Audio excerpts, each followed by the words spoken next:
somehow we are both 7 episodes and 7 days into this season. At this pace, we're looking at like maybe a 40 episode season.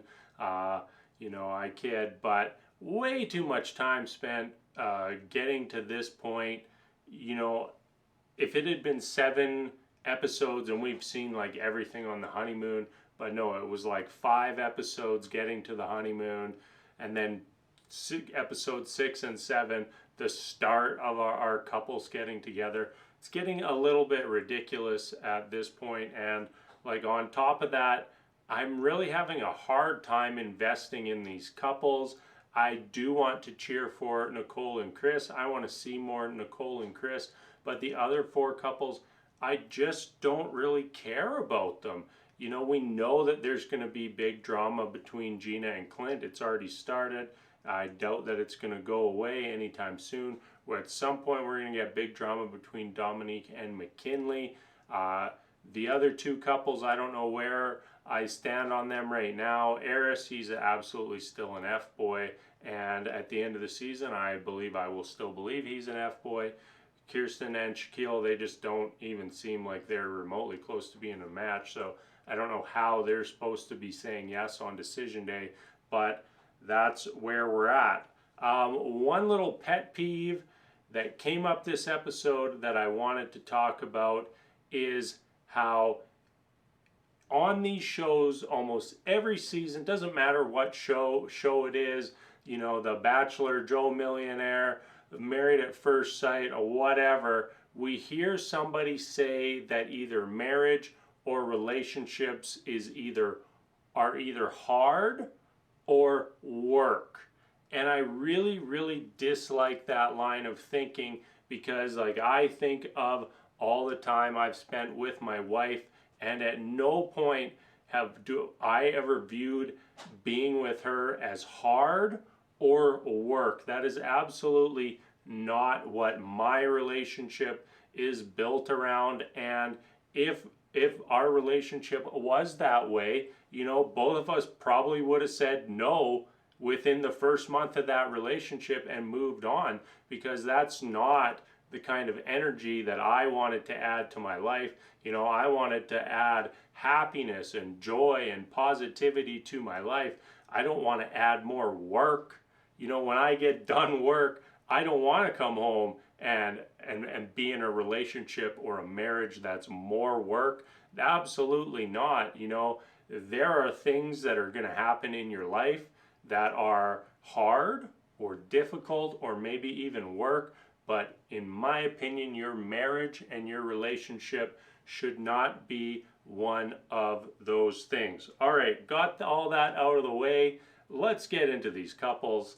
Pretty terrible week. Not much happened. Only 90-minute episode, and I feel like we are just going to be talking about the same things that we talked about last week. But let's get into it. Anyways, first up, we've got Gina and Clint. Friendly reminder that both parties are in the wrong here.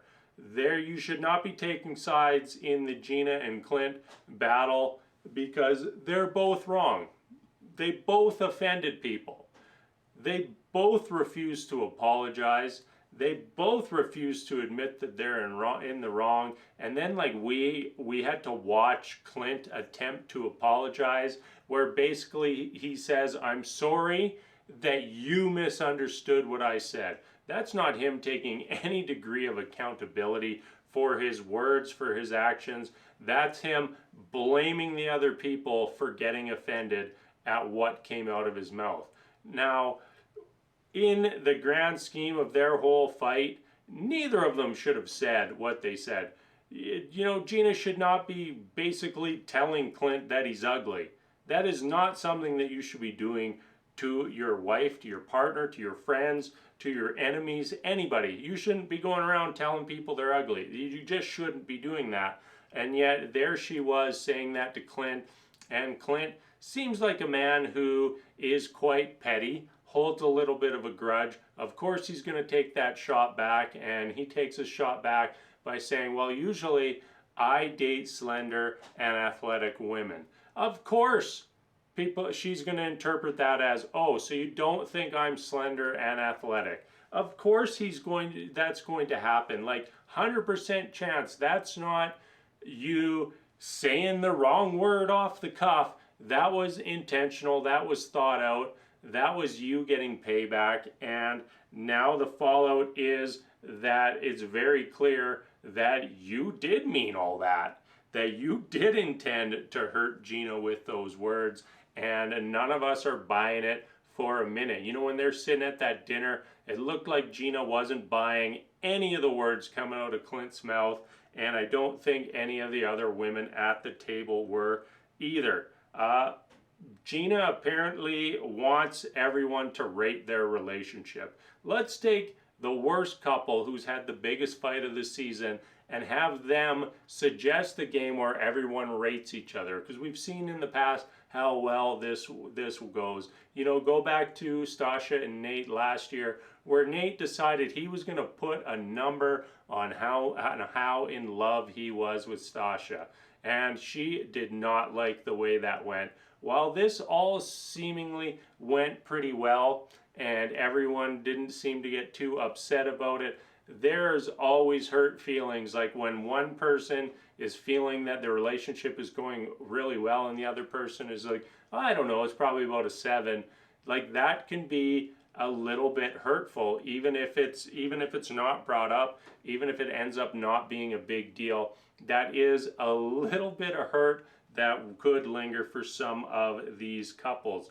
After they got into their new apartment, I don't know if anybody else noticed, but it definitely seemed like Clint is more excited about Gina's dog at this point in the relationship than he is with Gina. Jasmine and Airris. No matter what Airris does or say, I just can't get on board with this guy. He comes across as an F-boy, and I don't think that opinion of him is going to change throughout the entire season.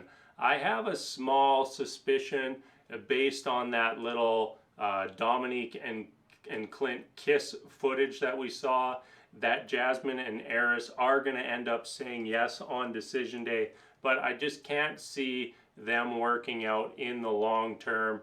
You know, every other couple in the past few seasons that has said yes has pretty much all ended up divorced. Should actually go back and get a running list of the successful couples from this season, because it feels like every month another couple breaks up and gets divorced. Lost my track of thought there, but don't like Airris. When they're moving into the apartment, Airris came across as a very bossy, controlling person, and I was getting some vibes that he's going to be the kind of person who is very stuck on gender roles, that the man's supposed to do this, the woman's supposed to do that. And I don't know how well Jasmine is going to respond to that. She didn't like his attitude right off the start there. And if that is how it's going to be for the whole 8 weeks, I could see that being a reason for them eventually breaking up. Jumping over to Dominique and Mackinley. At some point in this episode, I'm pretty sure Dominique said that she was being supportive. And I don't know if she knows what that word means, but she has absolutely not been supportive of Mackinley. Not even in the least. She's going out of her way to look for issues with him. Like even when we talk about the living situation, you know, she came across like it's this huge red flag, but Mackinley said like we'd already talked about it. Like we'd already had a conversation about it. So why was it not a problem when we had the conversation, but now that it's reality, she's got this huge problem with it? Doesn't really make sense. And then Mackinley has only been living in Nashville for 5 months. How did he get cast for this show? Like, I assume that it's a pretty lengthy process to get cast on the show. So he basically moved to Nashville and then signed up for the show. The entire paid actor theory is beginning to get a little bit more traction. Dominique is 25 and declares that she usually dates guys who own their own home.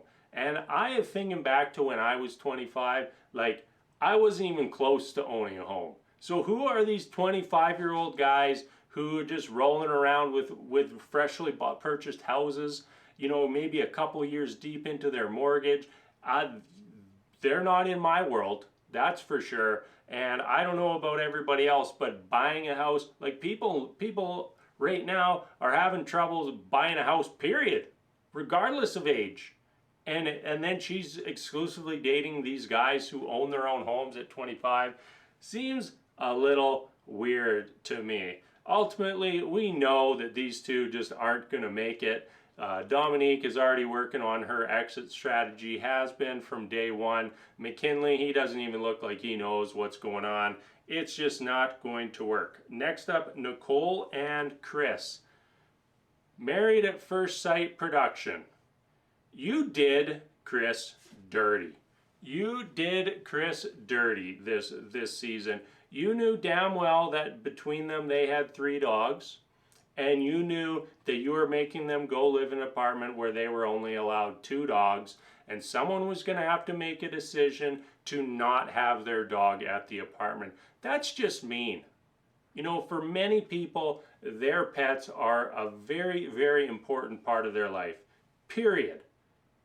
And here we are, putting people in a situation where they're not allowed to control their living situation, and then you're telling them that they're not allowed to have their dog with them. It's just cruel, it's unfair, unnecessary. You know, I don't want to hear people talking about how, oh, Chris was just being a crybaby. You don't know what his relationship with that dog is. You don't know what that pet means to him. You don't know how important that animal is in his life, and judging by his reaction, it's a very, very important part of his life.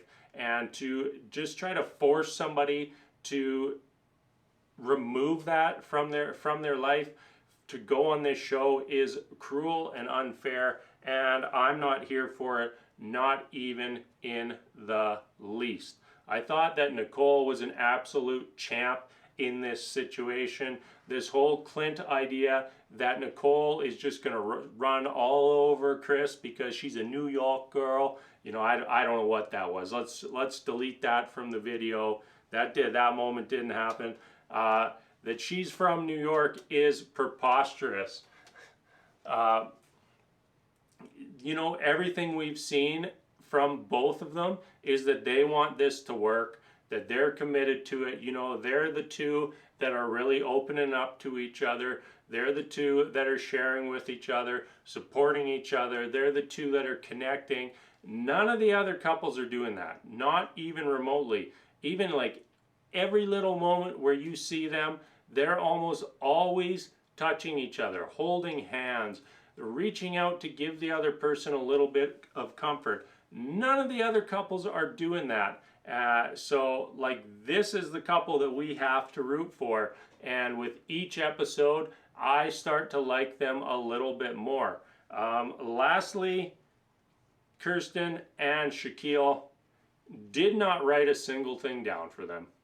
They were so boring this episode, couldn't even come up with a single jot note for my video. The best I got here is that at some point Shaquille was talking about how his clothes were color coordinated and said it because he wanted to one-up Kirsten, and I don't like that. I don't like that attitude of him, and I don't think Kirsten likes it either. The one-up mentality, or I do things better than you do, my way is the best way.